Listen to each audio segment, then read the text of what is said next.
Welcome. It's another edition of Torn. We took last week off because I just would have liked to have had a president before I did another Torn. But as of last week, we did not have one.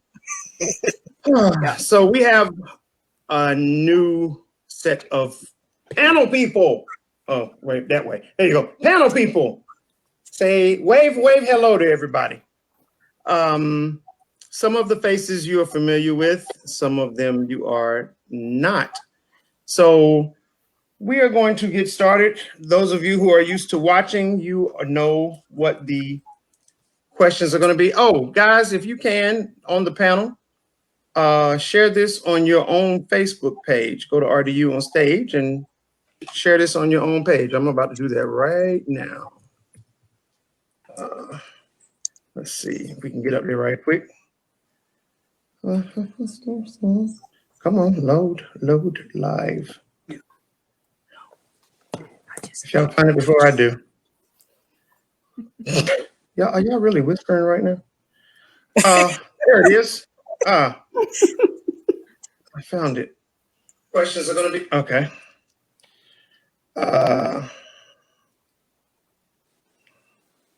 Where can I share it?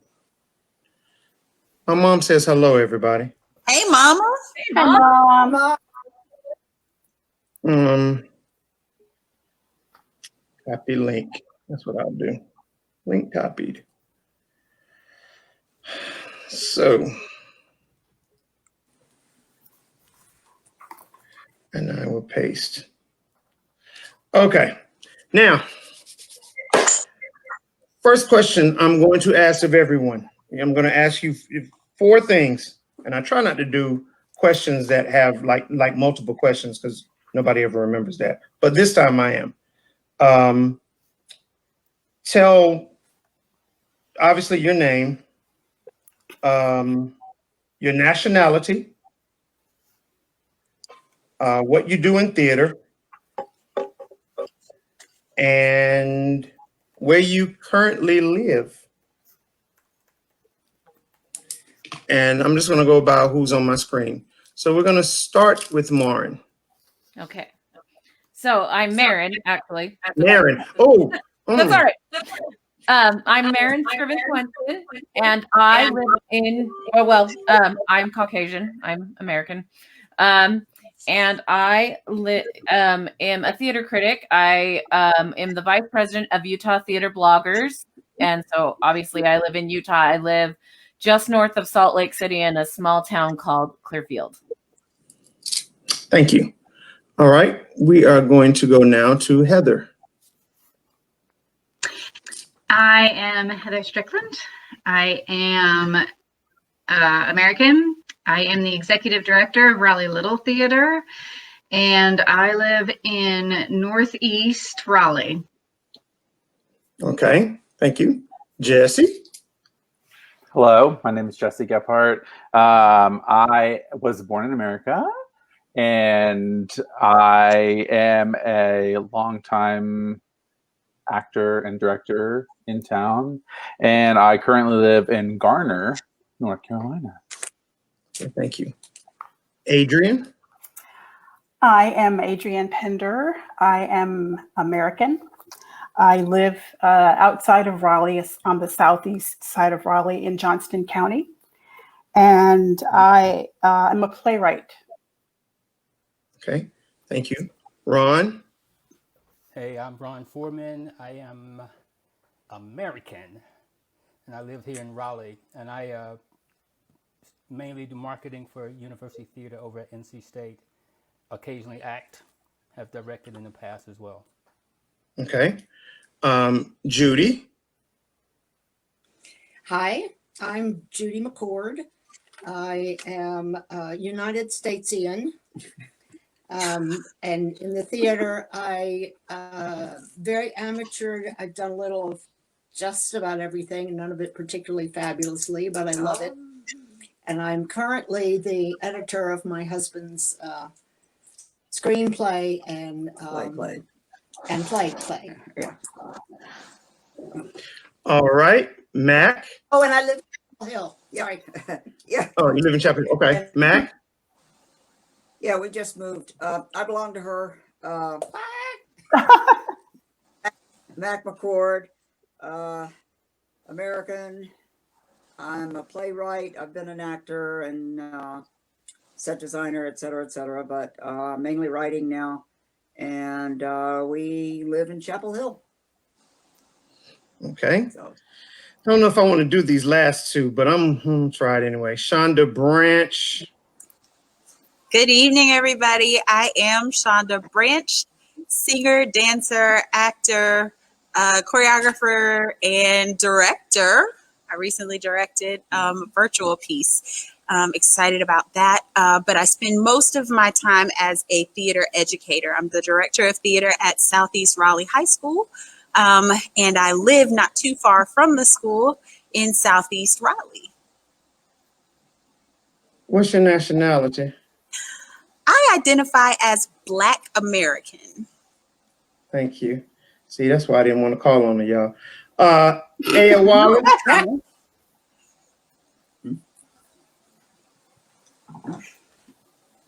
Oh no, we can't hear you. Okay, so hi. There you go. Hi.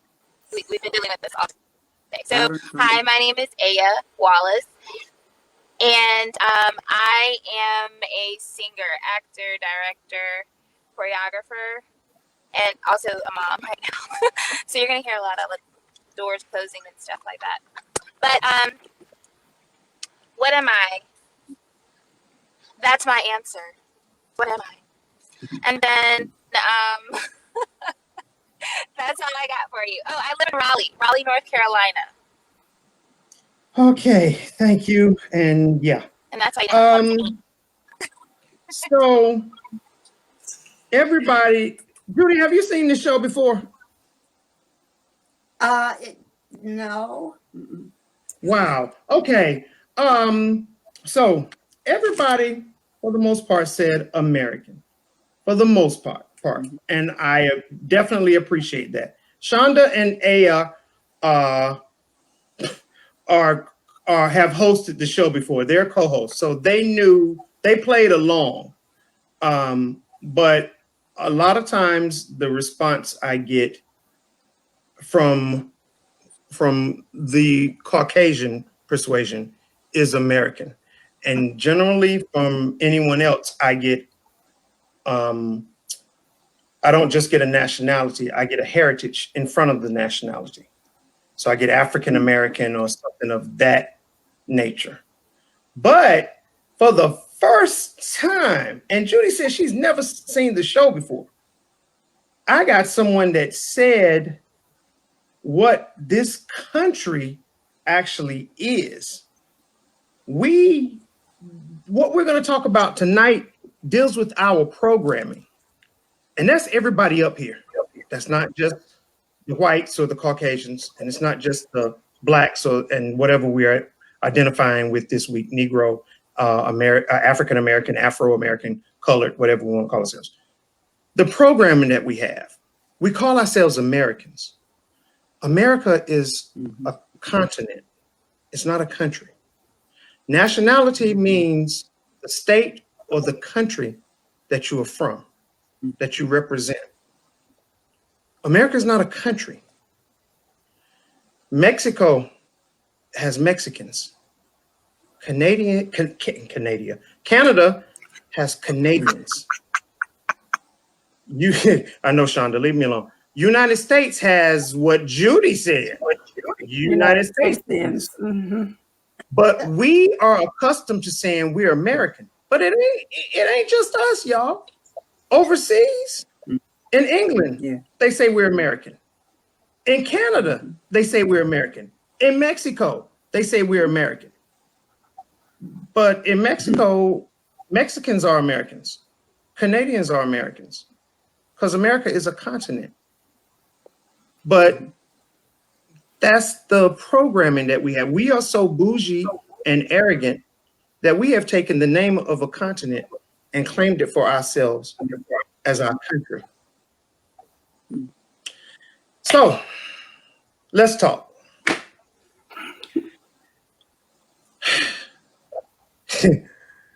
Your president does not want to leave the White House. Show of hands. Who was surprised? Okay. Okay. All righty then. No one's surprised. No. Heather, what do you think the outcome is going to be of the recount?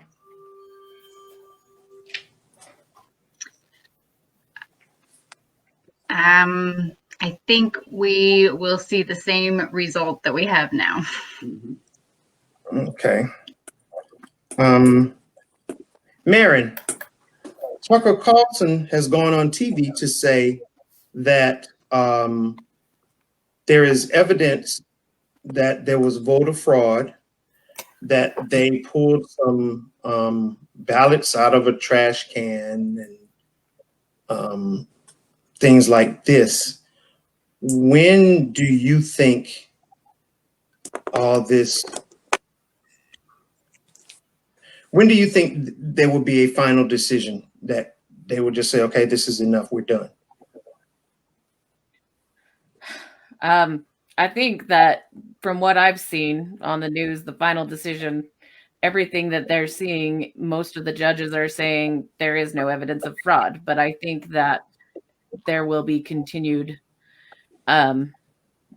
whining, for lack of a better term, as long as we give it attention. Yeah. As long as we Good give point. it attention. Wow. Yep. Adrian, she said, as long as we give it attention. If we stop giving it attention, do you think Trump will go away? No, not at all. Okay. Okay. Right now, he does not want to give any information to Biden. What do you think? Do you think that has hurt Biden, his future as far as taking the presidency? And if yes or no, explain how. I don't think it's hurt him yet, but I think the longer it drags on, it potentially could.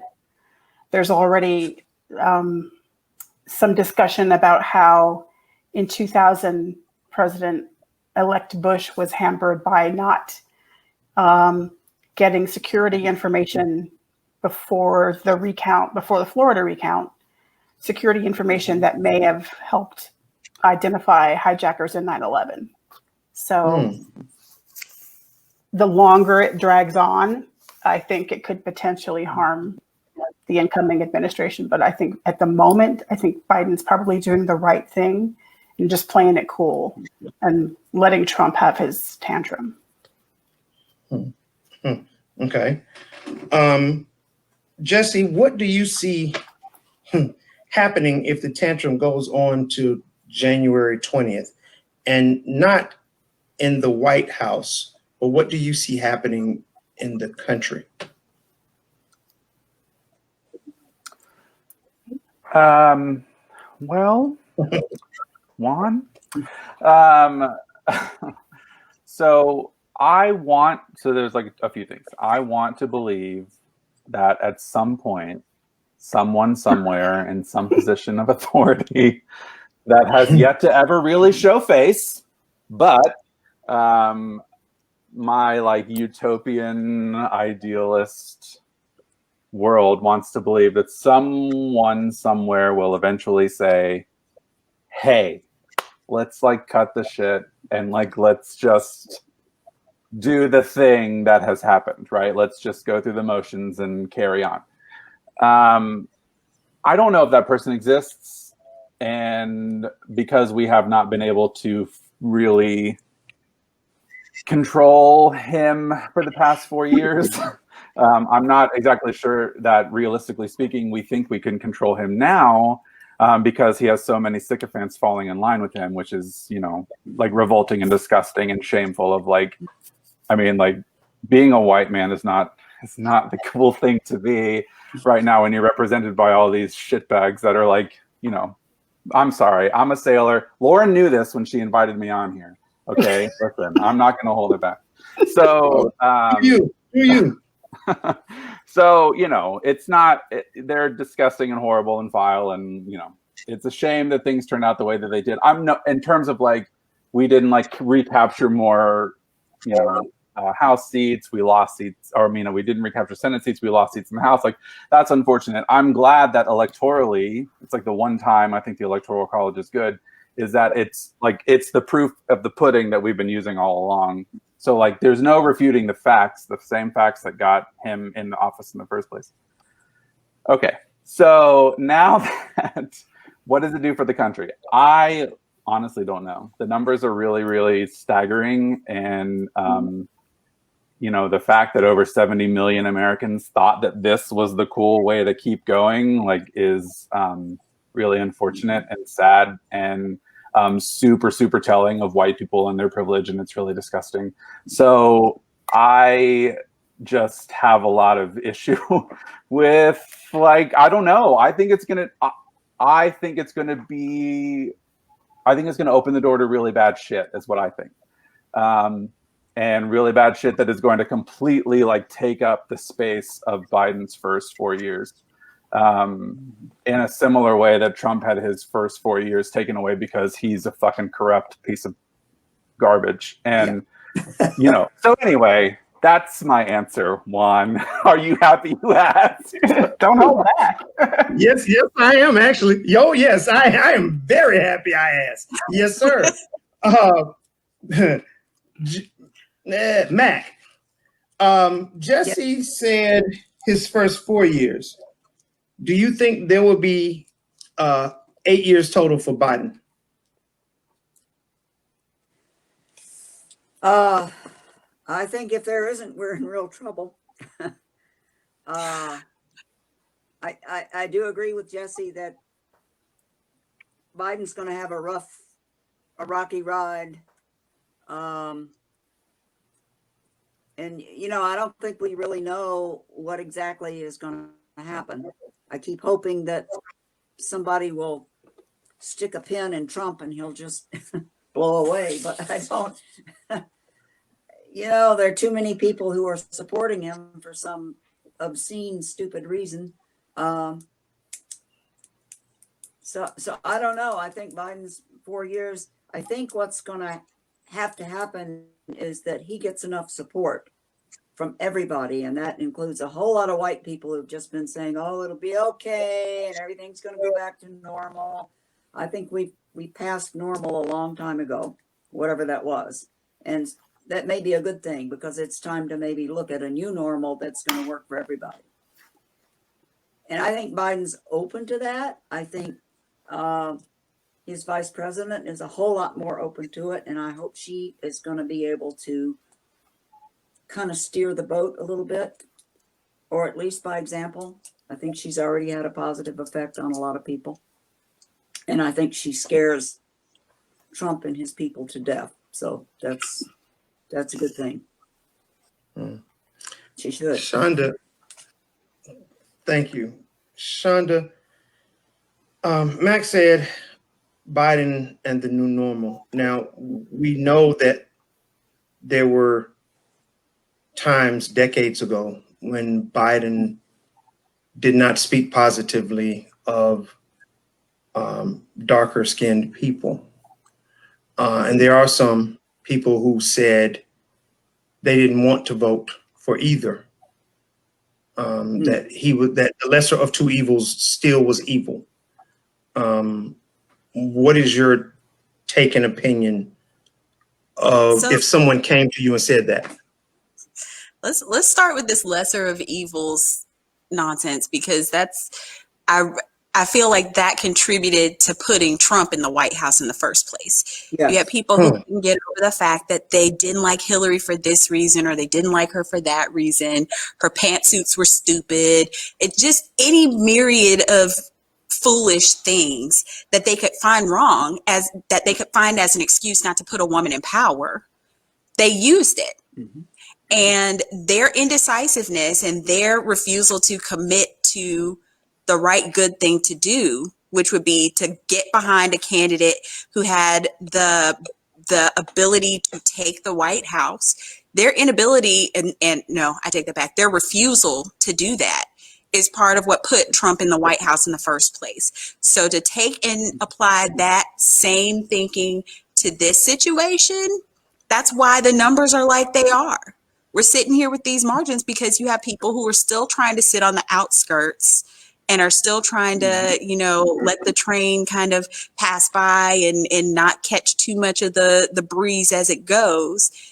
People have to get on the side. You have to commit to something. You have to stand up for what you believe in, and you have to carry that into the world with you. Now, to discuss what people find as these faults with Biden and with Harris, what people tend to forget is that we were living in a different normal. Mac talked about a new normal. We've had several new normals since Joe Biden was involved with whatever legislation came down that had these negative effects in the judicial system, in the criminal justice system. He sat shoulder to shoulder with Black leaders who asked him to do what he did. Period.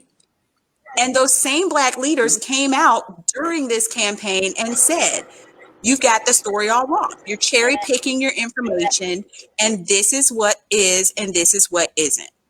Those same Black leaders that he sat shoulder to shoulder with as that legislation was being designed, he didn't pull that out of the back of his own head. Guys, come on. He didn't pull that out of the back of his own head and do it all on his own and pour it out to the community and say, this is what we're going with. That was something that a group of people sat around the table for. And when it was convenient, they tried to lay it all on his back. So I was very glad to see that those same Black leaders came forward and said, no. Joe Biden is my friend. He did what we felt like we needed to do. It had some unintended consequences. But Joe Biden also has gotten on board with rectifying that. He's also gotten on board to try to fix or correct some of those things that we got wrong in the past. Right? That's leadership. When you can stand up in front of people and take heat for something that didn't go well, and you can still come forward with a plan to say, but this is how I want to help. This is how I want to fix it. That's leadership. When has Trump ever admitted anything was south of normal? Never. He doesn't have it in him. And let's talk about my girl Kamala, my soror, right? Let's talk about Kamala Harris, because she is not to be toyed with, and everybody knows it. Yeah. And when they finally turn her loose and let her get to work, I think we're going to see more shift and more change than we'd anticipated. Somebody said that Joe Biden's got a rough ride ahead of him. Well, it's a good thing he's a cowboy then. Yeah. That's what he does. Yeah. That's what he does. So I have every hope and every confidence that he's going to get there and get busy, and I think we're going to see more movement than even we are thinking we will see. We have every right to be pessimistic right now. We saw what they did to Obama when he came into office, and everybody was like, yes, finally, we're going to do the things and get the stuff. And they shut it down from day one. I don't think they have the ability to go on a total lockdown and be completely obstructionist like they were before. I just don't think they can pull it off this time. Not with two new figureheads, and not with an American public who knows what they're capable of. We've seen the playbook now. It depends on Georgia. Yeah, it does. Come on, Georgia. Come on, Georgia. I agree. I think that Kamala is Biden's biggest asset. Kamala is the reason. If if you wanted to hold your nose and vote for Biden, like Kamala was the reason, she's going to be the one that gets him through all this. She's the one being set up. I mean, like it's a Biden administration is actually 4 years of Biden and 4 years of Kamala, honestly. Yes, I agree. Okay. Okay with that. And Ron, I'm coming to you in a second, but since we own Kamala, Mac and Judy, Kamala had previously ruled against trans issues. What is your thoughts? What are your thoughts on her rulings against some of her rulings that have been negative towards people of color, trans issues? I didn't know about it.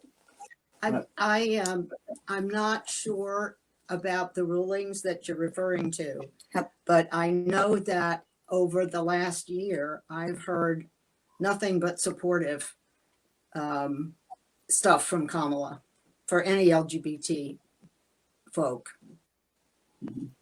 So I'll look into Okay. that. That's Yeah, well- I have no idea. Yeah. I'm usually Okay. smart about that, right? How Okay. long ago was this? Give me a second. I'm gonna look. 2004. Oh my. Okay. That was Well, another it brings planet. up an interesting point, though. Yeah, Yeah. that is an interesting point. I mean, it brings up an interesting point in like where people started to where they are. And the Mhm. trajectory of that path is important Mhm. and not to be ignored or, poo-pooed. 16 years. Right. I would Exactly. still- I mean, don't get me wrong. People change, and people are allowed to change. But it is always interesting for me to know how you feel. Yeah, how you feel about. Yeah, that was funny. How you feel about, where they were and where they are now. For me, the And important point, I was going to say the important point for me is where are they now? Where have Mhm. they come from? How far have they Mhm. moved? And she has done leaps Mhm. into the direction I want to see it go. Yeah, we hope. Well, Both see, of them have one of the reasons why I bring stuff like this up is because a lot of times, and I don't necessarily, I'm not up here to say who everybody up here supports or doesn't support, but I know a lot of time Trump supporters will bring up, look at Shonda's face, will bring up the past of someone who supports a Democratic candidate. They will immediately bring up their past and say at one time they supported such and such, or they thought such and such way. And it will be enough to upset that person. And But my counter argument to that always is, what does your candidate currently support? What have they always stood behind? Exactly. Come on, you cannot drag someone's past into it if you're not willing to have yours dug up as well. So if you have a Confederate flag in your garage, I do not want to hear any argument you have about what someone thought 16 years ago. Yeah, right. Exactly. I have to admit what I thought 16 years ago. Yeah. Well, it reinforces the idea that continually is perpetuated about like people seem to want a perfect candidate and like they just don't exist. Like everyone's got a history. Everyone comes from somewhere. Like some people's history is worse than others, but like when you want a perfect candidate, then you're never going to get them. So like, you have to accept people's growth as a positive thing. Like if they were 20 years ago, if they spoke out against gay marriage, but within the last 5 years, Kamala's in pride parades and she's wearing, glittery, sparkly rainbow flags. And she's very vocal about supporting our community. Like that means more to me than 20 years ago when things were different. Yes. And they're what about arguments, which are designed to detract from the real battle that is happening of, do you want to vote for the just candidate or do you want to fight for the unjust candidate? Like, those are your choices. And these what about arguments that detract from that broader scope of, for 4 years, we spent so much time under a leader that centered himself. And when you center yourself, you can't see systematic issues, you can't see others, you can't see racism, you can't see sexism, you can't see public policy and how it's supposed to support the broader good. So do we really want to live under a leader that centers himself, or do we want to be under a leader that can potentially actually see the infrastructure and the public support networks that are needed and how all of us are connected to each other? I mean, I don't have any time for what about arguments because it doesn't matter in the broader scheme of, I was reading, Dr. Ibram Kendi had an article in the Atlantic very recently. It was either yesterday or today that it was published. And, our candidates so often talk about the battle for the soul of America. And he has this beautiful point of America has two souls. And one is fighting for injustice and one is fighting for justice. And which side are you going to be on? And it's kind of clear which side each of these candidates are on. And those what about moments, they don't really factor into what is just and what is unjust. Well, sorry, go ahead, man. Go ahead. Yeah. The first, I think it was the second weekend after Trump was inaugurated. I was in New York City at BroadwayCon because that's how nerdy I am. And that's when he signed the executive order banning refugees from the 7 countries or however many it was. And Salt Lake City is a refugee resettlement agency, and that's my other life. That's what I do for a living. And we had people on the way to Salt Lake City. And, Utah is 86% Caucasian. And a lot of our diversity comes from our refugees. And just what I know and what I understand about how refugees are vetted and how safe they really are. I mean, the process to become a refugee is by far the most strenuous immigration process and the most difficult thing for a person to go through to come to this country. That was probably the most eye-opening thing to me when it came to who this person was and how he was trying to stop people coming here. And ever since then, that just has been, you look at a person and what they're trying to do and who they are blocking. And ever since then, that's always been in the back of my mind. Whenever we look at anything, is just who are they trying to stop? So, good point. Yes, very good, very good.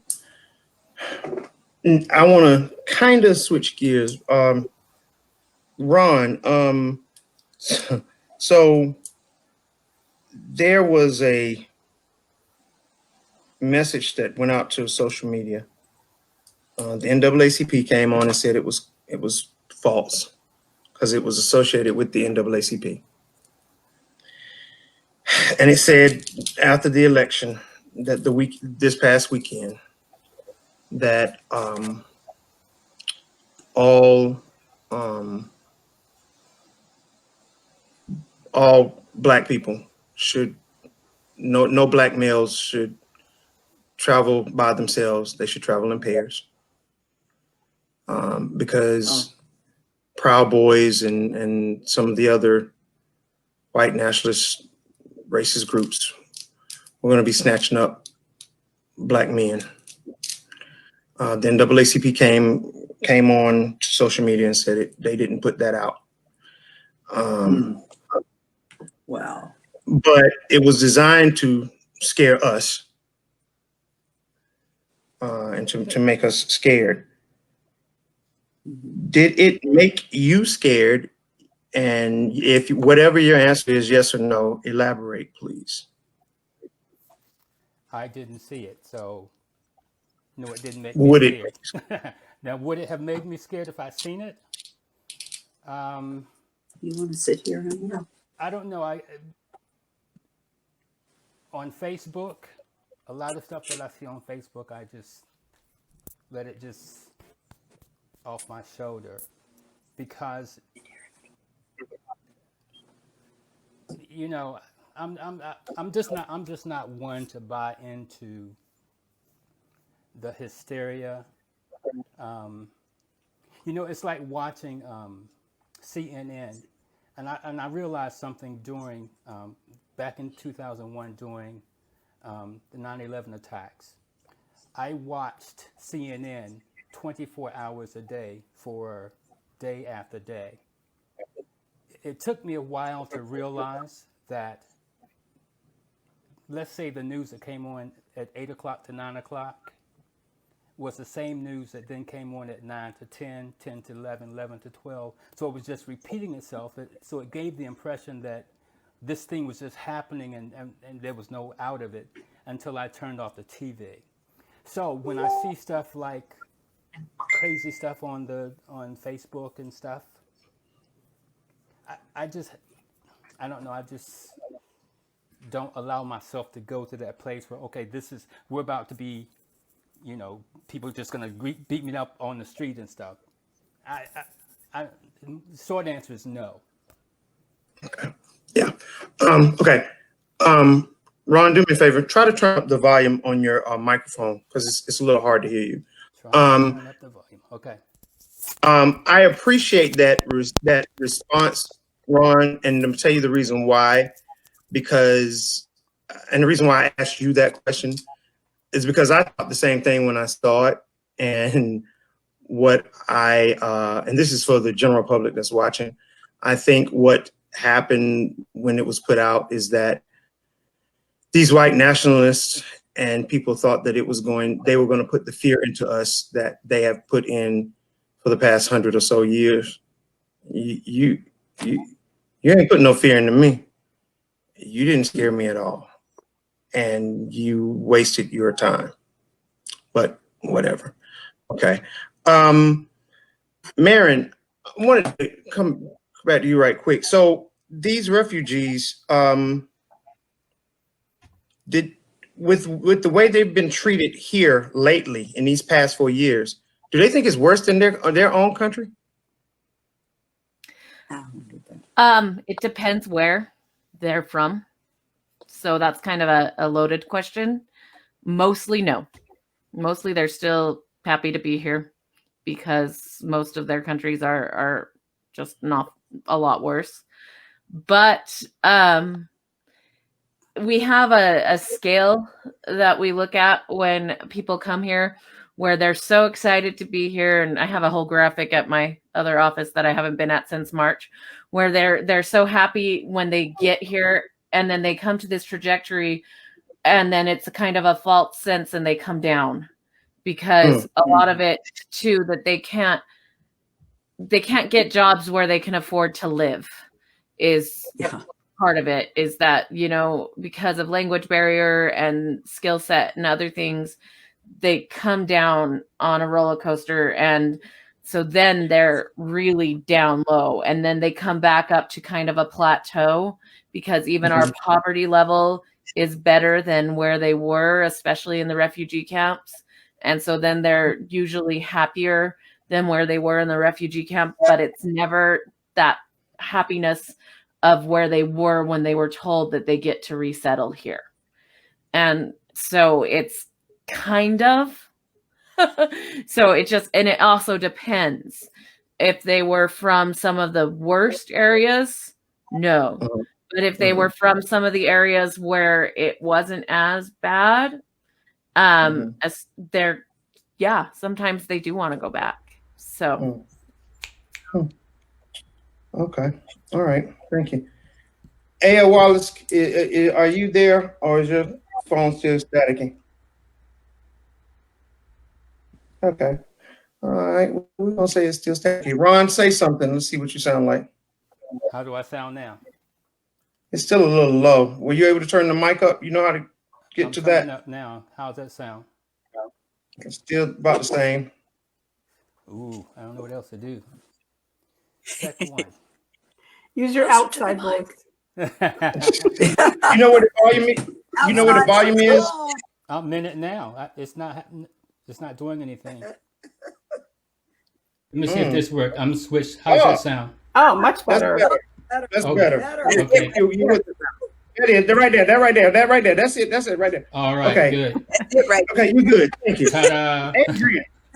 Adrian, Uh-oh. you wrote something. Tell us about it. Ian. Oh, I wrote my play N. It was about Charles Gilpin, who was the first African-American actor to star on Broadway in a play written by a white playwright. Up until Charles Gilpin, actors, white playwrights who had Black characters in their plays used blackface. And then O'Neill and the Provincetown Players took a big step and decided to cast Charles as a Black man playing a Black man, which was revolutionary for the time. So the play is about Charles's relationship with O'Neill and the battle they had about that particular word and the usage of that word in O'Neill's play. Now, let me ask you a question. You just now, the way you were talking, you were telling me everything, but when you got to your description of, as you called it, that word, you slowed down and kind of, why? Why did you do that? Why did you? I personally don't like to say that word. Okay. I mean, like, and this is just us, again, this is us having conversation. Right. For what reason?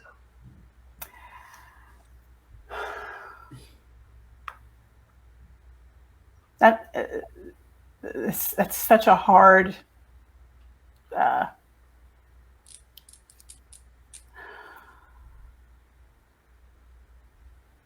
what that word was. I don't want to say originally because I don't know. I'm not as familiar with all of the origins, but what that word was used for and how it was used against us at particular periods of time, and is still used today in some of those same ways. That's probably the best answer I can give you at the moment. I would really have to delve a little deeper into that myself, I suppose. Yeah. I mean, and yeah, I want your honest answer, and Yeah. I see the way that it's affecting you, and my thoughts and opinions on it are that it's, and it's kind of funny to use this word to describe that word, is that it's whitewashed. Yeah. Interesting. And this, in this day and age, that is whitewashed, and that is that it contributes to the fact that we have people that think racism isn't as bad as it used to be, or it doesn't exist anymore, because we don't allow people, and I'm speaking as one of those, we don't allow people to say the N-word anymore around us. So because we don't allow people to say the N-word around us anymore, racism doesn't exist. But, you know, maybe Shonda or Aya or Ron or yourself, maybe no one calls you that word every day. But there have been times in your life, in your lifetime, where someone has said that word around you, the whole word. There have been times when you can get online and someone has said the whole word. Yes. Just now, even the thought of the word made you feel a certain way, and me asking you about it changed your whole perspective. Yes. So I don't like anybody saying the N-word. I don't like I don't like them saying nigga, but I don't like anyone saying the N-word because it's lipstick on a pig.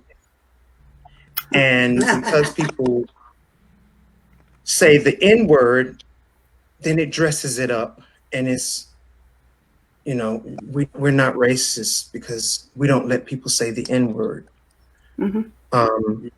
We had an artistic director on the last show, and we were having conversations, and she was talking, and I said, say the word, and she said it, and about 10 minutes later she came back and she said, when I said it, I felt hot, and I started sweating, and I felt like I was going to faint.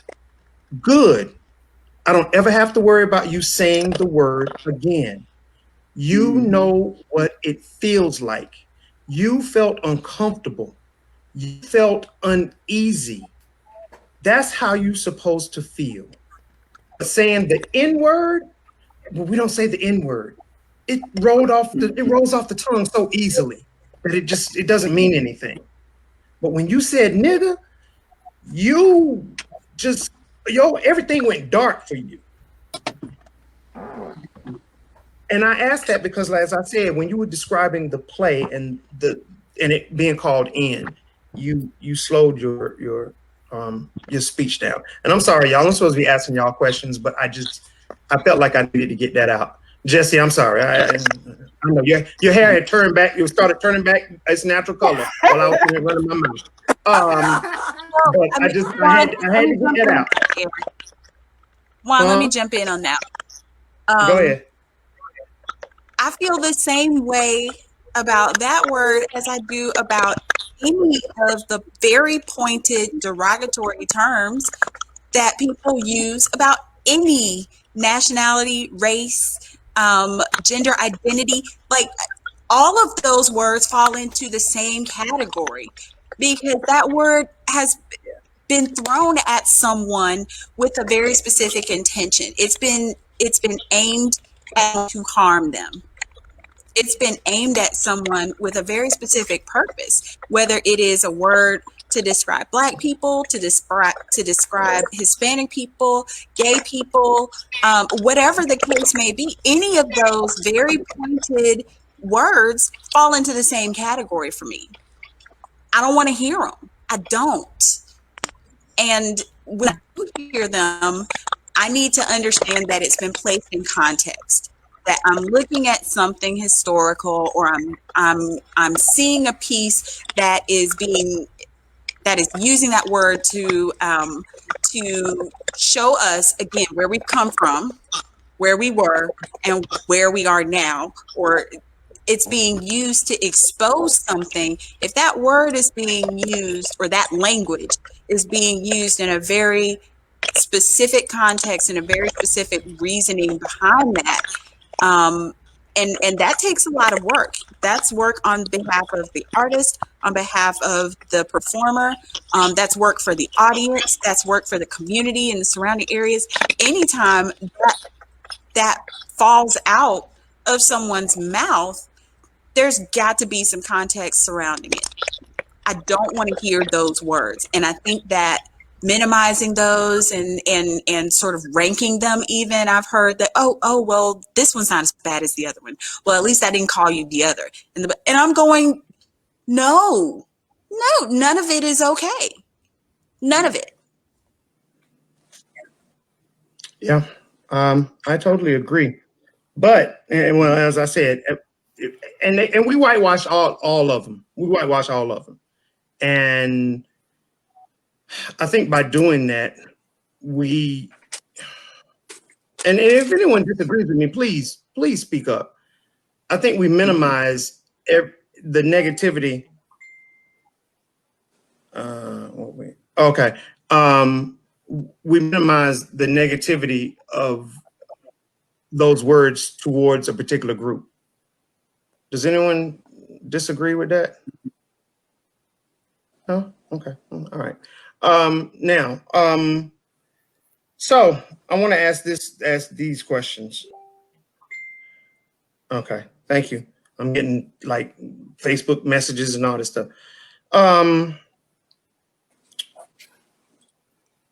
George Floyd was months ago. Why am I still doing torn? It needs to stop. Heather, I just saw your face. Yeah. Why am I still doing this? It's over. Why still go on? Jesse, what is your response to that question? Because it's been asked of me. What's your response?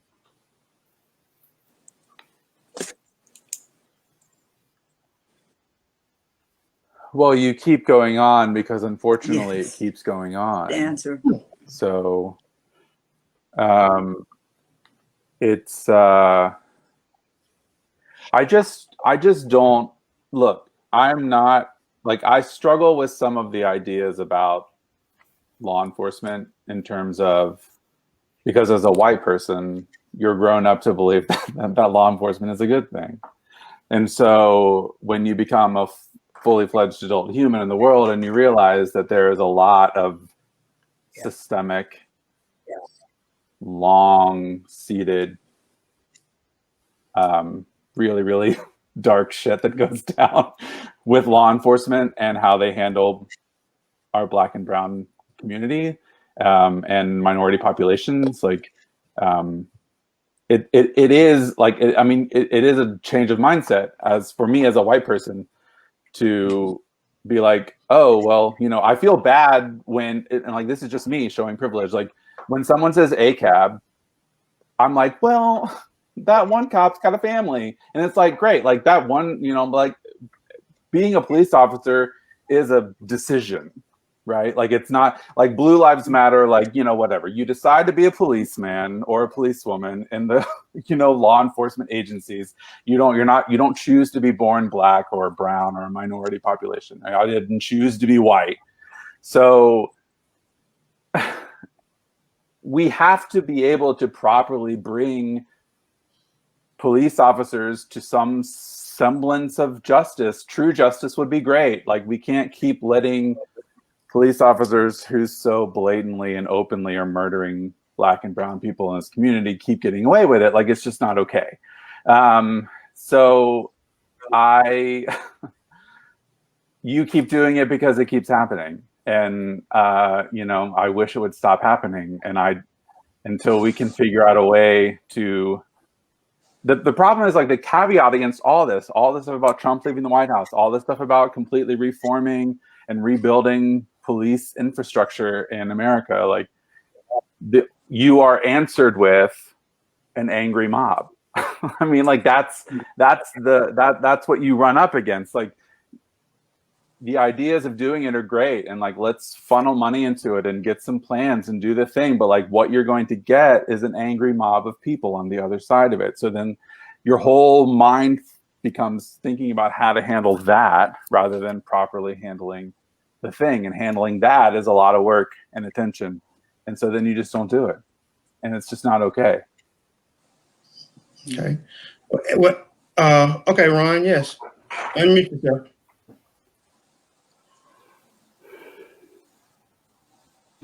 Go ahead. Oh, you muted yourself again. Okay, there you go. Okay. Why is the phone ringing? I'm busy. No. That means you ain't watching. Go ahead. Well, I probably have a simplistic answer for, and which is, I'm usually accused of doing this. That it will stop when this happens. I have a solution for all of this, and it's really, really simple. Just simply stop. Everybody stop. Just stop doing what you're doing. That's wrong. That's, just stop. Until that happens, when there's a game, when we're all playing the same game with all the same rules that apply to all of us in the exact same way, that's when we can stop. Until that time happens, these conversations have to continue because, I've been at NC State for 30 plus years, and I can look back at what NC State the organization that I work with, looked like 30 years ago and what it looks like today, and it looks exactly the same. and we're always talking about Wow. we're talking about equity, equality, inclusion. We're talking about all those things, but the picture looks exactly the same. The people in power look exactly the same. And until those things happen, until those things change, and we get a monopoly game where the rules are the same for everybody, and everybody, if somebody breaks a rule, then the consequence for that is exactly the same, no matter what color this person is. Until that happens, then that's my opinion. And y'all, this is very disheartening for me because I work with Ron. I work over there and I know exactly what he's talking about. But Jesse just told me what he just told me. And I look at him, Aya, and I say, well, what about black on black crime? What's your response to that? Aya Wallace, what's your response to that? What about black on black crime? Why did you give me that question? I mean, why any crime? Okay, why any crime? Okay, that's my response to that is why any crime at all. And then for us to be able to look at our community as a whole and to say, okay, how do we fix the community as a whole? How do we go in and provide the necessary tools and resources for people so that they don't feel like they have to be involved in the things that they are that produces these types of issues and problems. I was just talking to someone today, just got off the phone with them probably about an hour or two ago, and they were talking about how they are parents to foster children, and just the place where they have come from to the place where they're living now. And it's a Black family, and they have foster children who have dealt with some tough things. And you know, when you go from making D's and F's just because you don't have a parent that can concentrate on assisting you with your homework versus trying to figure out what they're going to do to make money. And when my friend said that to me, my immediate reaction was, oh, well, then they need to get a job. Like that was my first thought. Like my first thought was me as a mom. I was thinking, oh, well, you know, I got my full-time job and I clean buildings in the evenings and I do this and I do that. Why? And I immediately stopped because that's not an option for some people. Like it's not an option to have access, Aya, to be able to find a job to go clean buildings at night. How are they going to get there? I had a car. Yeah. So, you know, for a parent to say, you know what, I don't have time to worry about you reading right now because I got to figure out how I'm going to get food on your plate. So now that child is in a foster home where the parents are able to say, hey, we've got a tutor for you. We have, hey, let's sit down. I know it's summertime, but let's sit down and let's get on these words. Let's do these words and let's figure out how you're going to read. Let's figure out, you know, all of the things that are needed in order for that child who now has straight A's. And the child said to his foster parent, I got A's. And then all of a sudden things just start popping out like, oh, I can do this and I can do that and I can do this. And so the goal of what they want to be is now bigger just because of the resources. So now I don't have to worry about crime because now the resources are in my hands to do bigger and better. So what about just crime? Can we just deal with that? Thank you. Thank you. Poverty. So let's deal with that. I teach high school, and our kids are struggling right now. Not just because it's a pandemic, like that would be one thing, but the pandemic triggered this whole economic landslide, and I have kids who are the breadwinners in their home. They are the ones who have steady jobs. Why? Because they were working essential jobs when their parents got laid off. They were the ones working at McDonald's or working at the grocery store or working in jobs that were considered essential. So how dare I penalize a child who's like, Miss Branch, I can't log on for today because I got to go to work. Baby, you do you. Shoot me an email. Tell me what you need. How can I support you? There are so much that people are not even factoring into. Everybody's like, well, let's just get them back in school. Let's get them back. Well, if they come back to school, who's going to work?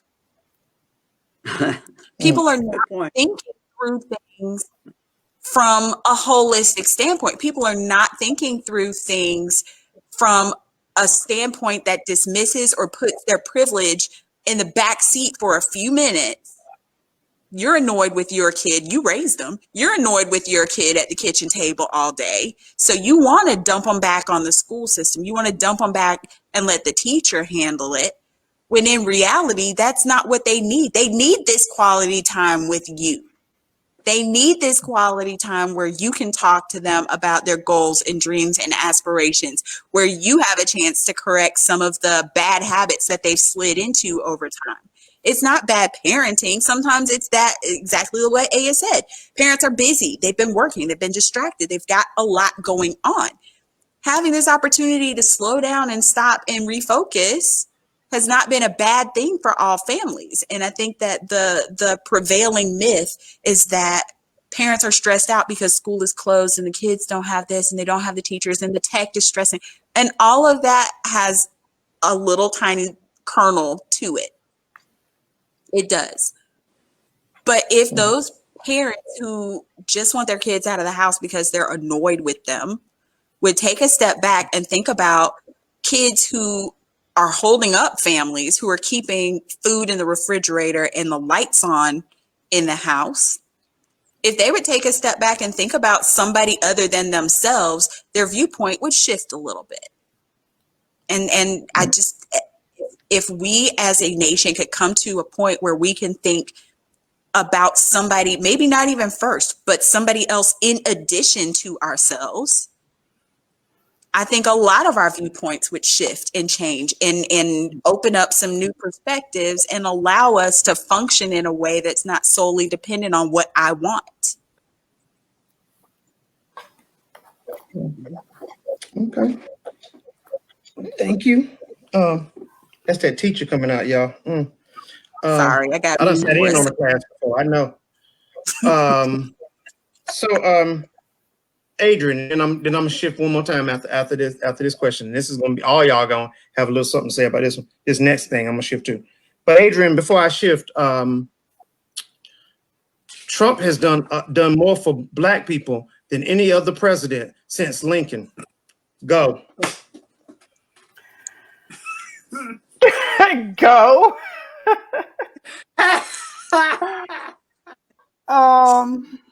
Y'all all just started laughing. I couldn't even help it myself. Woo! Yeah, Trump has done more for Black people than any other president since Lincoln. Go. Let's start with Lincoln. Right. Let's start with Lincoln. Okay. Anyway, go.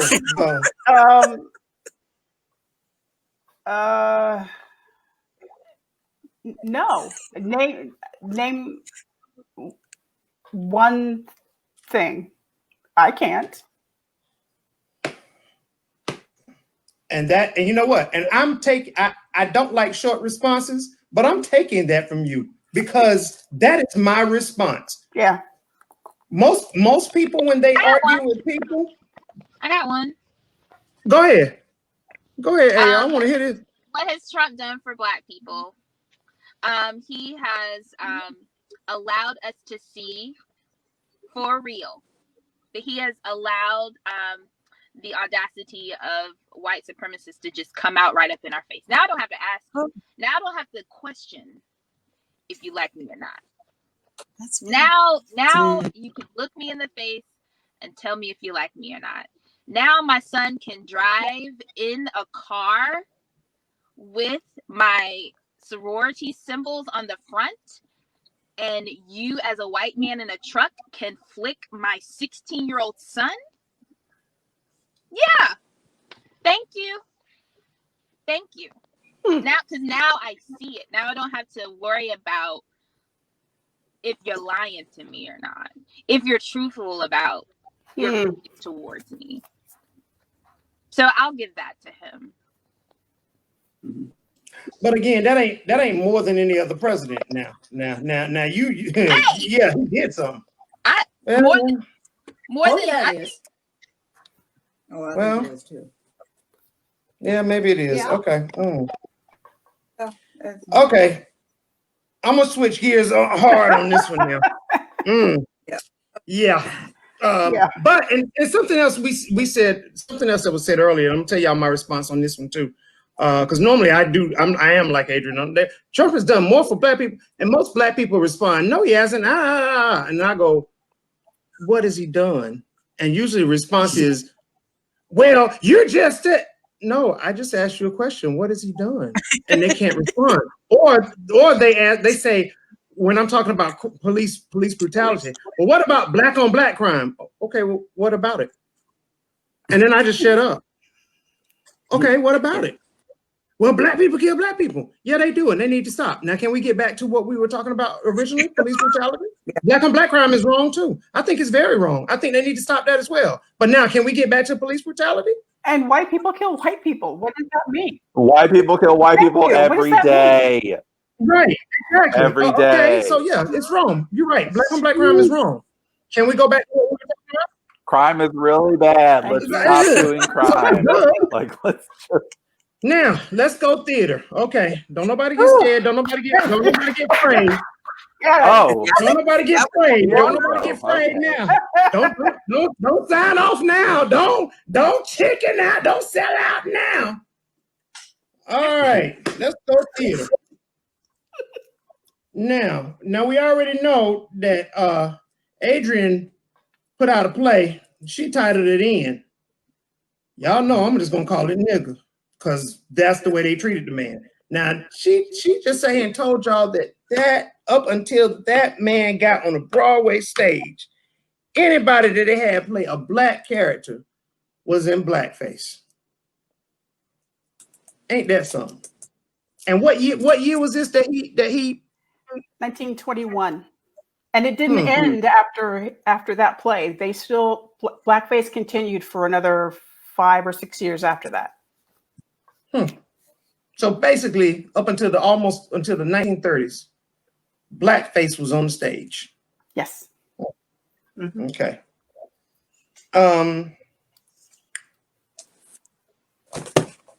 Shonda Branch, do you think there is still a form of blackface continuing in theater to this day? Absolutely. And what form is that? So, okay. You have shows that fall into certain categories. There are some shows that aren't just shows, they're black shows. And some shows that aren't just musicals, they're black musicals. And I think that what happens is when people want entertainment, okay, they're looking for certain things. When those certain things become a caricature or a stereotype of who I am, I feel like that's still a form of blackface, especially when it's offered. I'm big on context. I do believe that you can put lots of different kinds of shows on the stage, and you can probably justify about anything that you want to put out there. But my issue is when it is simply presented and it is it is just fodder for entertainment. There's no learning, there's no lesson, there's no education behind it, there's no conversation around it. When there's no context created to help you understand what you're looking at, if you can walk away from that and go, that show was a good old show, you know, that for me doesn't land in a true place, in an authentic place, and it doesn't give Black actors the opportunity to truly engage in their craft, because very often you're asked to get on stage and just be a blown up version of yourself. You're not given the opportunity to act. And so it is, when I see certain titles pop up for theaters that they're going to throw into their season, I kind of go, ooh, ooh, ooh. I really have to kind of sit with some of the choices that are being made and hope that they're coming from a genuine place and that they are going to land with the audience in a way that is going to move the conversation forward, rather than just be a bunch of Black folks singing and dancing on stage. Mhm. Okay. I guess the other part of that conversation is who is your theater audience and who is your theater administration? Who's making the choice that this is the show we're going to pull and do and put on the stage, and who is able to come and see the show that's been pulled and put on stage? I think that those are the other two parts of the conversation that really have to be discussed. Okay. Well, Jesse, let me ask you, these plays have been written, they're out there. So why can't theaters do these particular plays that Shonda's seeing with the title where the word is chicken and it's spelled CHIKIN apostrophe? Right. So I was like just having this conversation the other day with theaters that are choosing to do shows that you know, I maybe I was familiar with the title, but I wasn't really familiar with like the cast makeup, and you know, or like, you know, some of what I consider to be some of my favorite, you know, Tennessee Williams is one of my favorite playwrights, but like, you know, Cat on a Hot Tin Roof, it's got like 3 Black actors in it and they're all the help. So like, do we continue to produce Cat on a Hot Tin Roof? Like, is the story that good that we have to ask these 3 Black actors to play the help? Like, that's so insulting.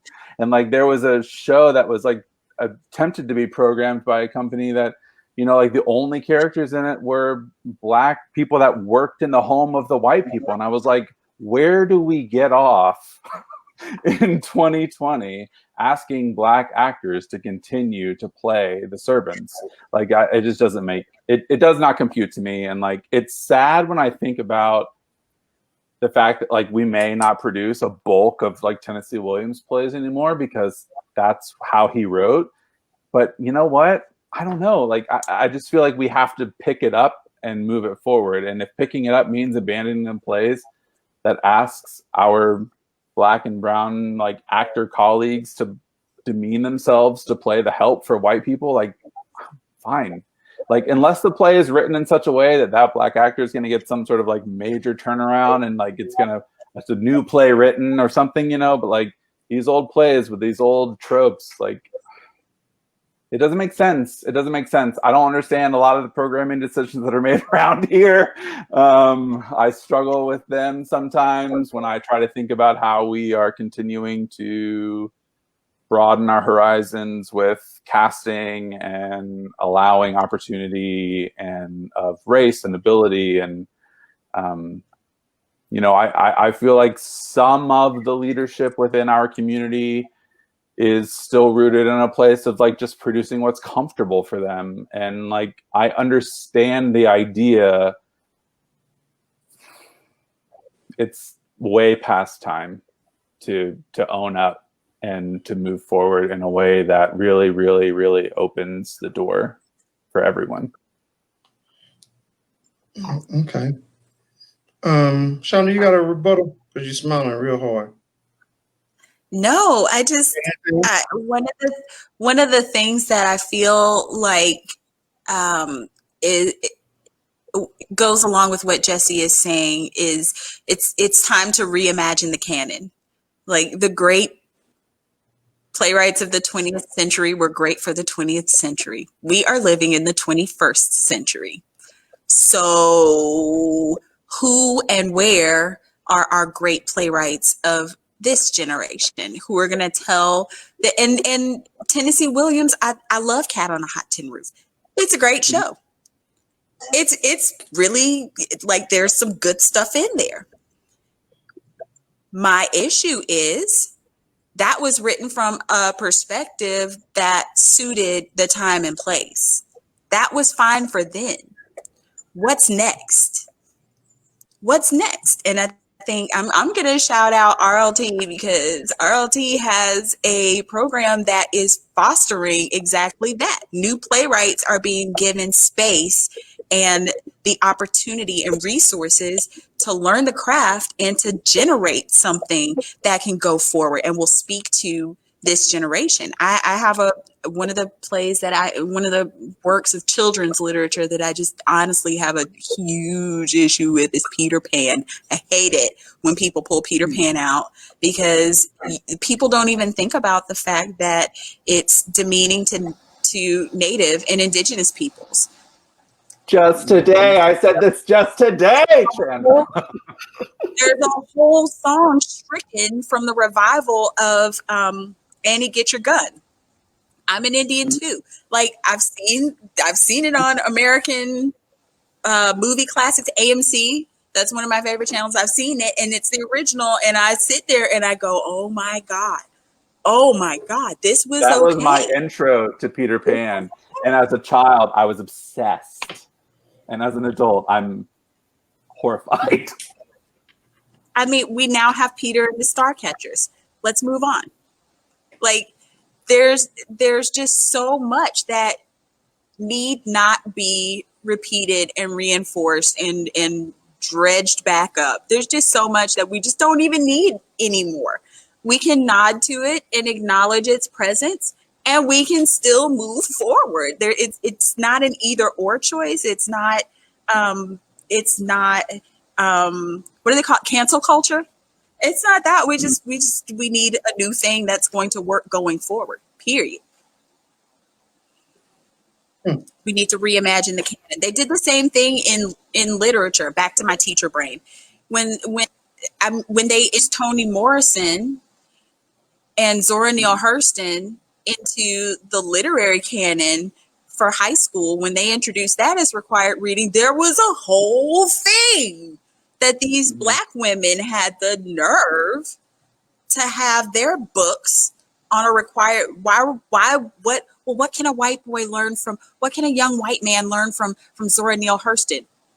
Well, what were the young Black boys learning from anything that they read from Huck Finn? What were they learning from anything that was produced and that they were forced to read? Why is there this double standard of we can take and absorb your culture, but when we ask you to acknowledge ours, it's a problem? So we need to reimagine the canon. We need to rethink all of our beloved classics and just make space for new. That's all. Just make space for new. Okay, Heather, you're an artistic director for the oldest theater in Wake County, if I'm not mistaken, correct? I'm the executive director. Patrick Torres is our artistic director. Oh, sorry. Oh, y'all know it's late at night. I'm on that stuff. Don't tell my mama. Yeah. She out here listening. She know you just said it. Shh, be quiet. Anyway, you're the executive director of the oldest theater in Wake County. And it has been around since 1936. Is that correct? Almost 100 years, It is. Yep. correct? Okay, yeah, well, Closer to okay, 85, but I'm yes. rounding. I'm rounding. Let me round. And as of this year, it is the first time it has had what? Two things. It is the first time in the history of the theater that there has not been a white male in either the executive or artistic director position. And it is 2020. Yes, exactly. That deserves that gets a clap. So with that being said,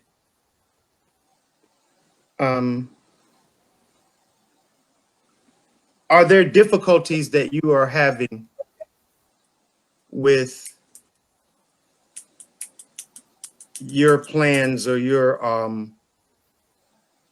moving forward with what you guys are wanting to do or where you wanting to take the theater? I mean, yes, you know, we're in a pandemic. That makes running a theater extremely hard right now. And, you know, we're also, you know, our country is going through a racial crisis too.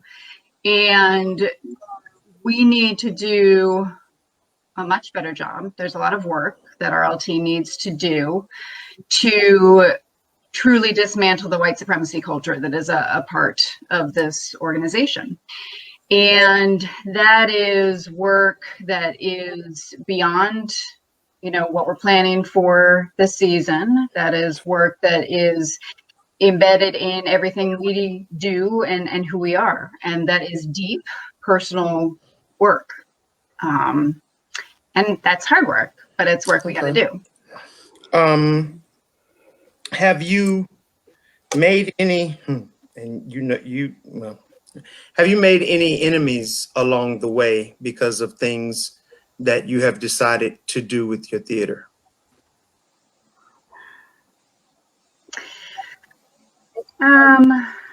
I don't know that enemies is the right word. I mean, certainly as we change and grow, there are people that are not going to be on board with our changes and our growth. And there have certainly been folks that have decided that RLT is not for them anymore. And that's okay. Thank you. Thank you for that information. Maren, so I was in a play back in October of 2019. I'm sorry. We've been in the year 2020 for the past 7 years, so I just We sure have. Word. and we got at least 2 more years to go, so I tend to forget. So I have to think about it. Yeah, I was in a play in October 2019. It was called The Container. It was about refugees, and they were trying to escape and get to England. And the play was literally done in a, I want to say 20 by 40 container. Only 20 people could see it at a time. And to think now that 20 people were inside a container with no masks on is like the most ridiculous thing in the world. Right, but they were. Aya can acknowledge that because she came to see it. These refugees, I played I don't know whether you want to call me the slave master or whatever, but they did not see the outside world. They had to depend on me and give me money to get them to where they wanted to go and where they wanted to be. Have you met or talked to any refugees that suffered, you know, things of that nature? You know, it is funny because about that same time that we did the play is when I think it was over in England, there was a truck full of refugees that froze to death inside a truck. Is that a big thing, and does it still happen even with COVID? Yeah. So I have. It's a little more rare here in the United States because it's harder to get here than to Europe in those methods. Most of the ones that can come here that way come from Cuba. And just people that come in those kinds of methods do get to Europe more. But I have the most interesting case I've talked to has been a woman from North Korea, and she came. She escaped 3 different times and got caught and taken back, and terrifying, like just some of the most terrifying, horrible stories you've ever heard in your life. So I have talked to people who have been through some of those horrific things, and I would be very fascinated to learn about this play, and I wish I could have seen it. But the idea of being in that close quarters in that container sounds very much like what they go through. And a lot of times the challenge of just getting to the refugee camp is just as challenging as it is to get to the next step. So of after being in the refugee camp, then getting to another resettlement. And you are right that, yeah, there around that time, there was that container where everyone froze before they even got to England. So that would be fascinating. So I would love to see a link. I will make sure you get a copy of that. And I don't know if I think we recorded it. I have to check and see. But yes, I will make sure you get information about the container. It was a wonderful play. It's the closest I've ever been to the audience, because they were like right there with me. So I got to see people literally look at me and hate me.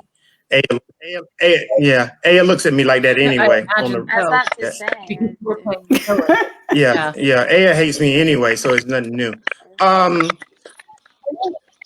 Yes. Can I, for a second, just throw in really quickly, because some of the things we were bringing up before when it comes to blackface in theater today, because I live in an area that is 86% Caucasian. And as a theater critic, I can tell you that there have been a couple of times when I've seen something like Hairspray, and I've walked in holding my breath, very worried about what was going to happen. And I can admit that I've been grateful the last 2 times that I've seen it, that the casting was great and that these communities have done a good job at advertising and doing well and getting good casting. But as a critic, I'm sitting there thinking, am I going to have to call them out for bad casting and for choosing to do a show when they shouldn't have? Because here I am in this. But then I had a very interesting experience just recently. I dabble a little bit with acting, but I'm not really good at it. But I was right before COVID. I was in a production of Nonsense, and I had an experience with an actress who was in the cast with me. I played Mother Superior, and she was Sister Leo, and she is Black, and she talked about how, because of our demographic makeup here in Utah, she is sought out all the time whenever a company wants to do a show, that she's called and called, you know, hey, don't you want to do this? Don't you want to do that show? Don't you want to do this show? And it opened my eyes a lot, because here I sit in my, throne of privilege, that sometimes you think, oh, that's great, you can have whatever role you want. But no, it's not great, because she's a mom, she's an actress, she's a dance teacher, she's all these other things. She doesn't necessarily want all those roles, just like you were talking about with Cat on a Hot Tin Roof and whatever else. It's these companies who are deciding, we want to do this show. We don't have the demographic makeup, so we're going to reach out to these actors and push them and pressure them, because we only have so many actors in the community, and we're going to be pushing them and saying to them, you need to do this because we need the audience to see this show and whatever else. And so they're pushed and pressured to do these shows instead of the shows they really want to do. And we have two sisters in our community that were so frustrated with the community that they went out and started their own company. It's called Good Company Theater here in Ogden, Utah. And they started their own theater company because they were so tired of being pushed into these roles that they only wanted to do. And they are now the only Black owned company in Utah that we're aware of. And that they, yeah, they're amazing. I love them so much. And I actually asked them, I said, if I get a chance, I want to mention you in this podcast. And they said, please do. And their names are Alicia and Camille Washington. And they bridge all kinds of gaps, and they go and they push boundaries. They do staged readings of new shows, and they do shows that aren't usually seen in the theaters here. And they're just amazing. But they saw a need and they went out and did it. But a lot of it was just because a lot of times artists out here, they get put into these little boxes because we don't have the diversity. And I even see it with my children. So my two daughters, I have 2 daughters and 4 stepkids, but my 2 daughters are biracial because my ex-husband is Asian, and my daughters are biracial in that way of you could look like any race. And my oldest daughter loves theater, and so she can get cast in all kinds of things, which is great in some ways, but not. And y'all talked about Peter Pan a little bit ago, and everyone's like, oh, she can be this and she can be that, and so she gets put in these weird roles that she feels uncomfortable with sometimes, but she wants to be in theater, and so she does it. But and then we face the racism, and as like I said, in my seat of privilege, I didn't realize, and I didn't know how hard it was until I see it from my kids' eyes. So, and then just my last point was, I'm 41 years old. And when we talked earlier about how it's a different world than it used to be, back in the 90s when I was in high school, people did things like West Side Story and encouraged half of us to go lay in the tanning bed so that we could be on the other side. And it's good that we've kind of gotten a little more woke from that sort of situation, but still, as a critic, I hold my breath here to hope we're not there still. And so when you talk about changing the canon and making sure we're making the right choices, as a critic, I'm still trying to face some of that. So when you ask if there is still blackface in theater today, I would say that, yeah, we do still have that problem. Thank you. Juan. Yes. Can I ask Maren a question? Sure. Maren, with the Black Theater Company out in Utah, how has the attendance So they're in a been? very small area. they first they were when they first started, they were just renting out different theaters. They had an amphitheater that they used and whatever else, but then they lucked out and got this little warehouse. And so it's kind of a black box, and it's really funny because they have a little pillar that goes right in the middle of the stage, and it's always a joke about how are they going to use that pillar to their benefit. But I wish I could tell you how much they seat. I want to say they maybe seat 100 and 130, and usually opening night's not big, but by the closing night they can sell out.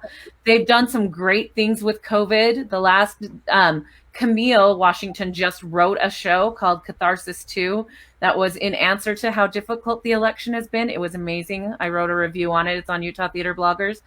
And it was a jukebox musical that she wrote. But usually by the closing night, they sell out. They did Caroline or Change last year. That was a beautiful production.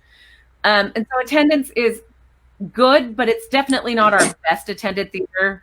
Utah does love their musicals. We're kind of really weird there. We love our musicals, but we love our traditional musicals. I think that Andrew Lloyd Webber prays and thanks God for Utah because of how much we love Joseph. It's a little scary here, but it's not the best attended company, and I'd love to see it more attended, but they do have good attendance, and I think that they're building their attendance. Okay. Mac, mute yourself. You're screaming.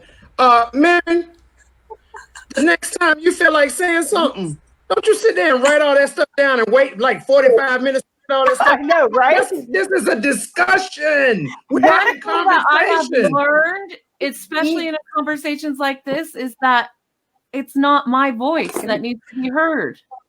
If it wasn't, if I didn't want your voice, you wouldn't be up here. This is a discussion. This is not a finger pointing session. That's why it's not an all black panel. An all black panel would be a finger pointing session. When you talk, I'm sitting here like she just pulling out a thing and just okay. And another point is, and another. I'm like, why didn't you say that 20 minutes ago when we were on there? Right. Don't you do that no more? You talk. Oh, that's what you up here. Do you see Shonda now? Shonda don't wait. Shonda be like, look, such and such and such. I'm just like, oh, I she know got. I'm well enough to know if I'm gonna get in, I got to jump in. So That's right. I'm like, gosh, God. Look, Jesse up there. When Jesse gets started, that hair gonna turn deep purple. Okay, I'm just hey, that. Yeah.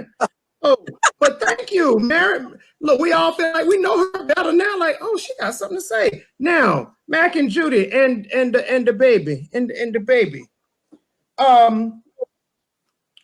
want you guys to talk a little bit. Yeah, yours isn't racism, but talk a little bit about your experience. Has your experience been different in theater, Mac? Mainly because you're in theater more. Yeah, I was. I'm kind of not now, and part of that is because I got to where I couldn't drive anymore because of eyesight. So, so I hunkered down and started writing plays, which I really like doing. But I guess the very first thing I got cast in, my first theater experience was with Escape to Freedom. Majoas, and I've done that 5 times? 4 or 5 times, yeah, until the pandemic. I mean, we obviously couldn't do it this past year, but and that was an eye-opener, and I was very proud. Of course, I had to be the bad guy, but the bad guys need to be there too. And then I did Black Nativity, I think 3 years, and worked with JTP. So I guess it was my way of being an old kind of useless white guy to try to be a part of starting discussions between people and not only educating myself, but members of the audience. So it was an invaluable lesson for me. I would love to write something, but I don't. There are a lot of things that come up, like if I try to write plays with Black people in it, and I have some ideas, but when does it become cultural appropriation? And when does it not? I mean, I don't feel competent or like I should be the one. I'm writing, I'm doing the Irish thing now because I'm Irish. So that's a whole different thing for me. So anyway, I'm grateful for the experience of that, and really hope the theater gets going again one of these. I want Adrian to answer that question. When Adrian, as a writer, when does it? Okay. Answer Mac's question. When does it become? When is it just him writing, and when does it become? Okay, he's a white man writing about Black people, and that's gone too far. He's Quentin Tarantino now, and he shouldn't be writing Django Unchained. I can't stand Quentin Tarantino, so so Adrian, what is your thought on that one? Well, let Adrian answer that. Yeah. When in order to approach it, if your desire comes from an authentic place of wanting to understand what the full scope of that culture is and means before you write a single word, and your intention is to write it as authentically as possible, then I think there's a way to do that. But there's so much work and research that has to be done first before you can even attempt to approach a character that's not,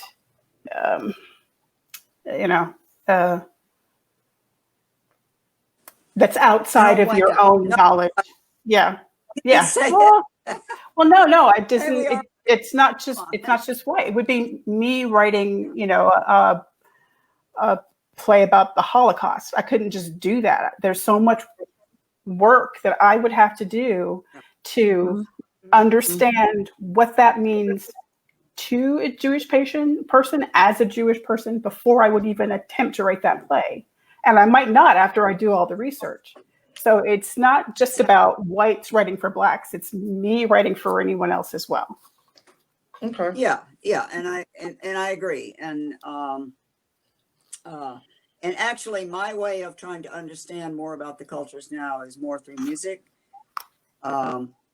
Because we were able to meet Rhianna Giddens. Does everybody know who Rhianna Giddens is? Oh yeah. Rhianna Giddens, yeah. And we met her last year. Yeah. So I love the fact of, and I have started doing this with my playing because I'm playing more and teaching violin and stuff now on Zoom. Thank God for Zoom. But about incorporating Western music and Black music and doing it. I'm classically trained, so I love that fusion, and it so that it doesn't become one person's music over another person's music. It's just people's music.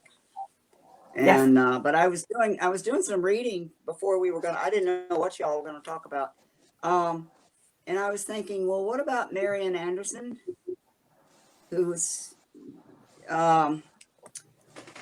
she was the. In 1939, she was a Black contralto opera singer and a fantastic opera singer. And but it was 1939 that the DAR refused to let her sing at Constitution Hall because she was African American, and it was an integrated. It was going to be an integrated, and the Roosevelt stepped in. Eleanor Roosevelt stepped in and had another concert for her of over 75,000 people. Saw that on radio, and then of course she went on to become a cultural icon for the United States for everybody. But that was, we were talking about the first Black man on Broadway. That was 1939 before a Black opera singer was allowed to perform on a national stage. So I just it's amazing that we're still looking at this, and why has it taken so long? And it's still taking so long. And yet when people try to do things, and I follow movies and stuff, and Angelina Jolie and David Oyelowo have a movie coming out tomorrow, and sorry to mention Peter Pan, but it's a fantasy where their children, the little girl goes into Wonderland and the little boy goes into Neverland. And I doubt very much that they're going to do the who was it? Tinkerbell. Not Tinkerbell, the other the Indian princess. I don't think Tiger Lily. Tiger Lily. Yeah. I don't think they're gonna. But anyway, that movie has been what they call review bombed already. People are trying to stop it from coming out and make it crash at the box office because it's a biracial couple with biracial, mixed race children, and it's supposed to be a family. It looks like a feel-good, wonderful film, but people are already trashing it because how dare they? And it's 2021. It's 2020, and we're still having all this backlash. And they tried to do the same thing to what it was Captain Marvel, because it was a female. And it's like, oh my God, we can't have this and shit like that. So when people do try to do things, whether you like the people or not, or whatever they're trying to do, they're going to face so much crap. And yeah, it's from a certain segment of the population that is looking for trolls and so forth, but still, they can actually affect whether or not a movie makes it, which is scary. Because there's a lot of money people are going to lose, and if enough people keep losing enough money, they're not going to do it anymore. They're going to want to play safe. And there's no answer to this. I have no answer to that as to how, other than people just have to keep doing it and keep trying and say, this could be normal. And if we, I think TV's done much better at showing a lot of things. Cartoons, for example. Yeah. Oh, what's this? All right, thank you. Kids younger, they're going to grow up hopefully accepting better. Okay. Hey, we might lose Aya because her phone's about to die. Okay, Aya. Jesse. Lord. I know. Aya, Hey, do you need my charger? How you gonna get it to her? Here. Jesse. Over. You are not right. Trying to help. I'm trying to help. Shonda, close your lips. Trying to help. No. Or not be shushed. Let me find the mute button. Now we've done Torn for 15 weeks, and I've tried to let the theater companies in this area know that they were getting it wrong. Mm-hmm. Do you think it's been successful? So, I mean, I guess like my first question becomes like successful for who? Which fair question. And I can answer that. Do you think that the theater companies realized that there was systemic racism going on within the theater companies and that they weren't treating all of their talent, whether it's actors, sound designers, lighting, crews, whatever, that they weren't treating all of their talent the same? Black, Hispanic, Native, Persian, whatever.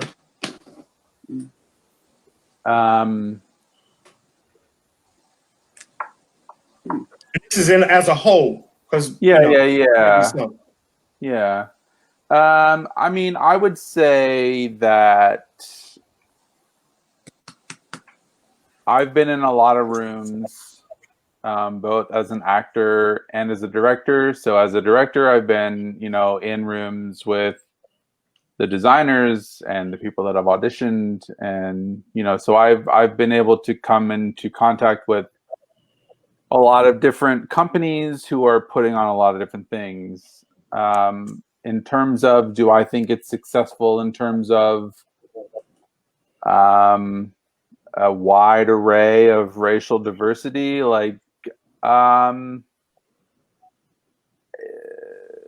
So no, I mean, because I have to think about it, no. So, but do I think that there are companies who are trying? Yes. Do I think there are companies that need to try harder? Yes. I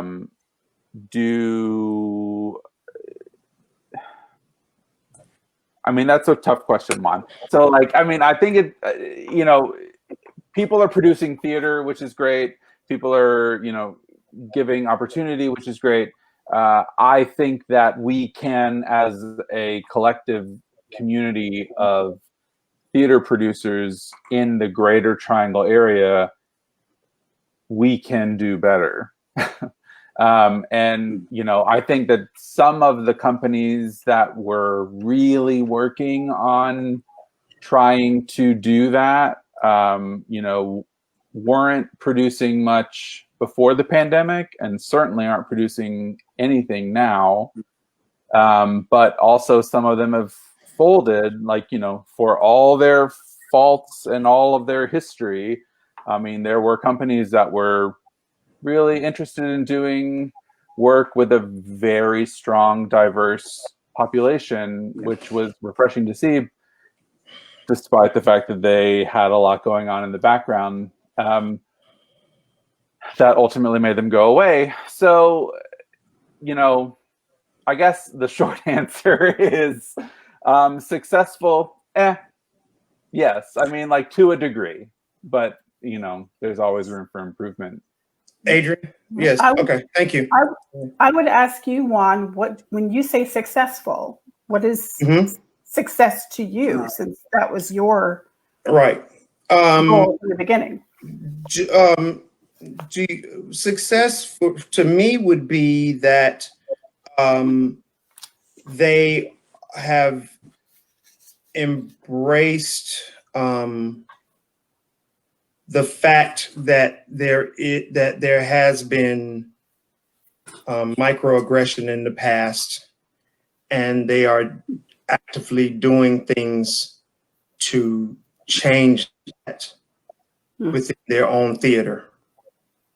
And it is being seen by the theater public.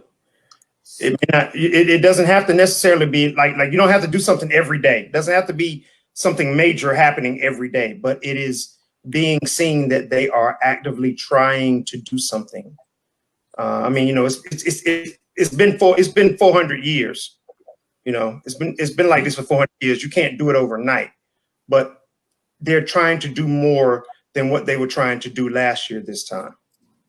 Jesse. So I just have a question in terms of, like, how do we measure that in 2020 when many, if not all, of our producing organizations have been completely shut down? So then how do we show support and signal this? I mean, Broadway has gone through this whole reckoning right now in terms of the Black community on Broadway has really raised their voice up in terms of how they've been treated and how they've been represented and how they've been paid. And so how in a pandemic do you properly signal your support outside of like a statement, which only a few theaters in town have actually made? I guess the same way that I've signaled that I'm displeased. I have a There's question. hold on. Okay. There's several people in this area that know my stance. Several. Because I'm here. I'm right here, right now. Have been for the past 15 weeks. Yeah. I'm here. Shonda and Aya have been here with me. It's that simple. And it's not requiring any money. Well, I got to pay the internet bill every month. By the way, Lord have mercy. Can somebody call AT&T and tell them it costs too damn? Mama, I ain't say damn. I'm sorry. It's too high. Oh, Yeah. Venmo, baby. Venmo. Oh yeah, well, but it's that simple. I mean, the theaters in this area have social media, and they advertise on social media.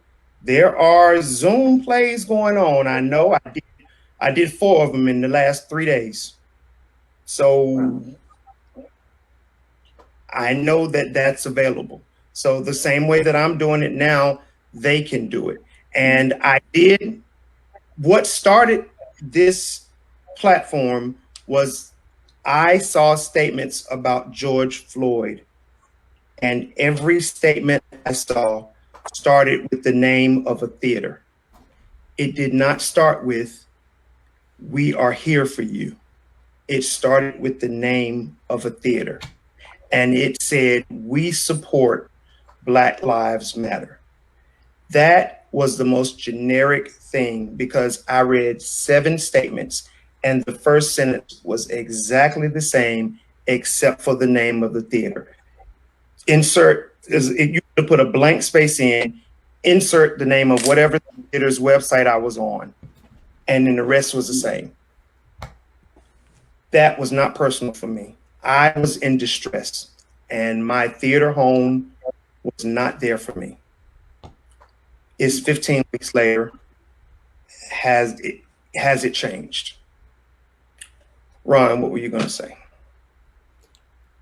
I don't know that this question really fits at this point, but I guess my question is this, and knowing that I was going to be on here this evening, I was sort of thinking, is it the goal for every theater in this area to now become this model that whatever this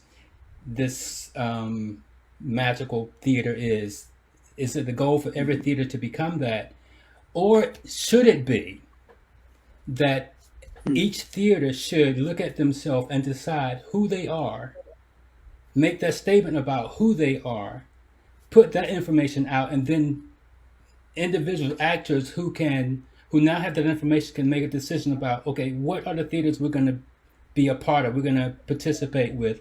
Because what I see is, I mean, they're just, I mean, this is crazy. It's like now every theater, let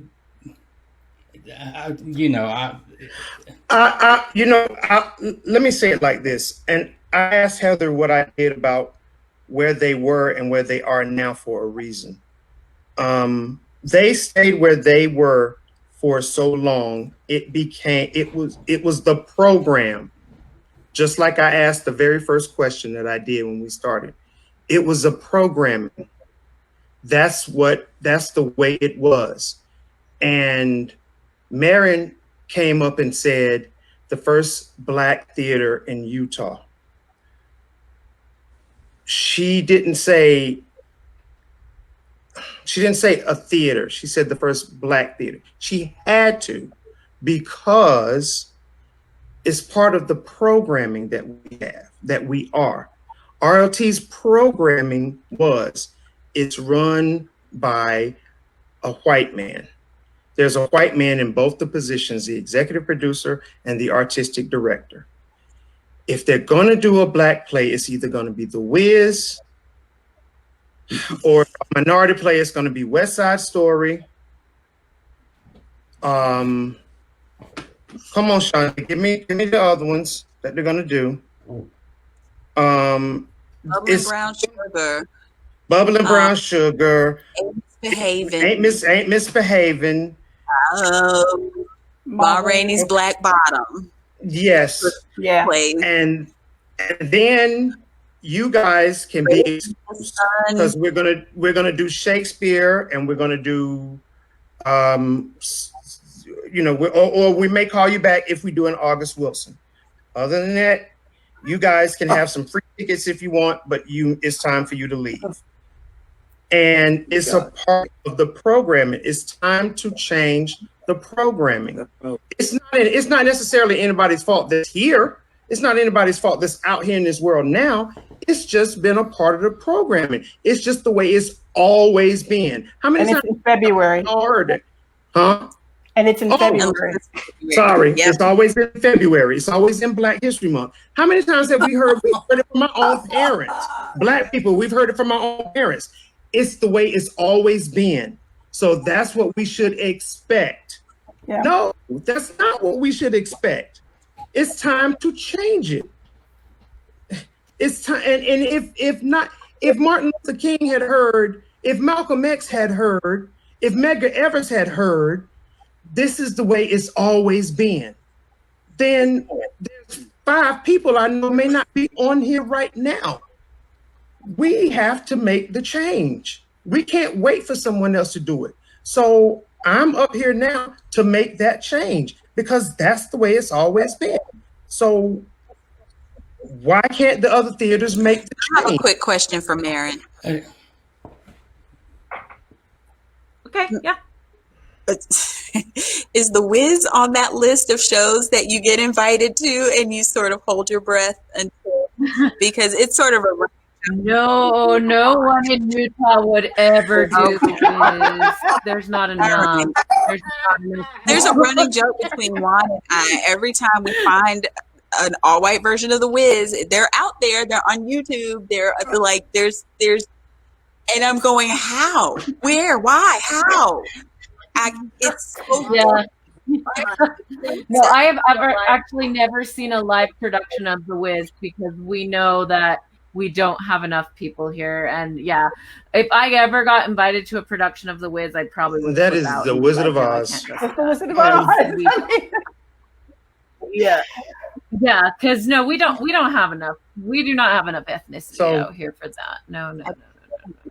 But there are others that I get invited to where I'm like every time I get invited to Ragtime or Hairspray, I hold my breath.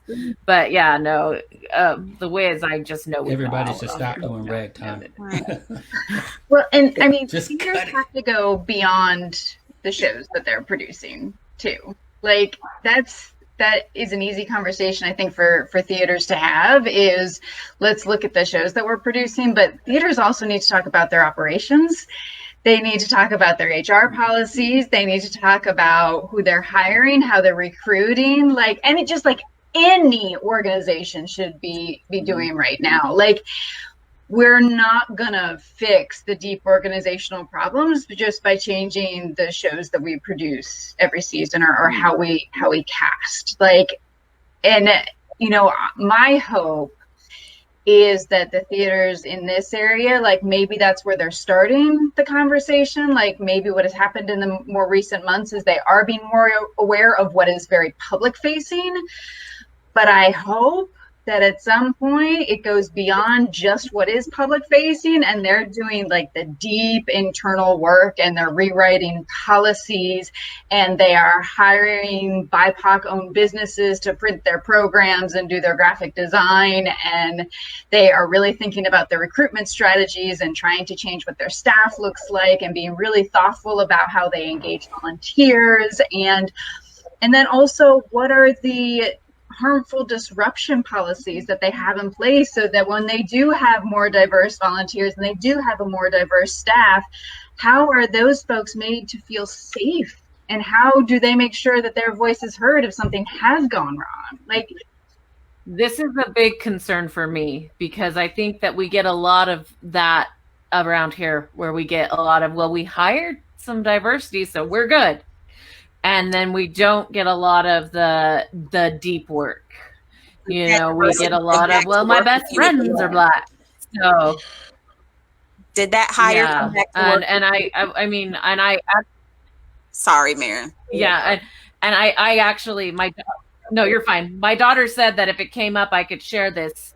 But just this week, the day after the election, at her school, someone came up to her and said, Trump 2020, white power. And, you know, I went into that administration and I was, you know, and luckily the administration took care of it right away.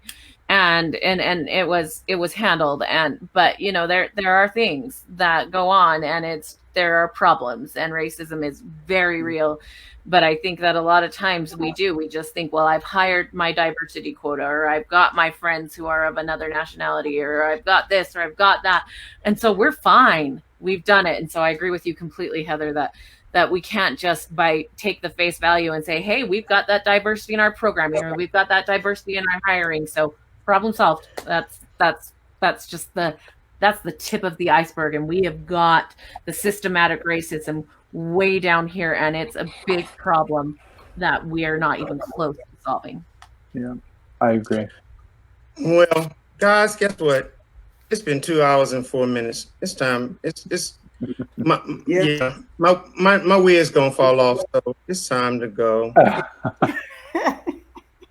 Stop. I'm about to turn back into a pumpkin. Yeah. But you know what? I leave y'all. I used to play videos, but I don't do that no more because it's police brutality. Because it just leaves people looking like they want to cry. I don't leave nobody in need of therapy. But I will say this: I put something on Facebook when someone said something about Trump and I wanted to leave.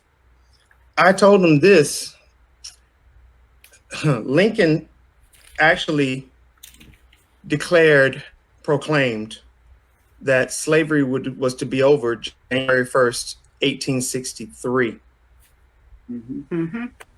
And Juneteenth wasn't official until 1865.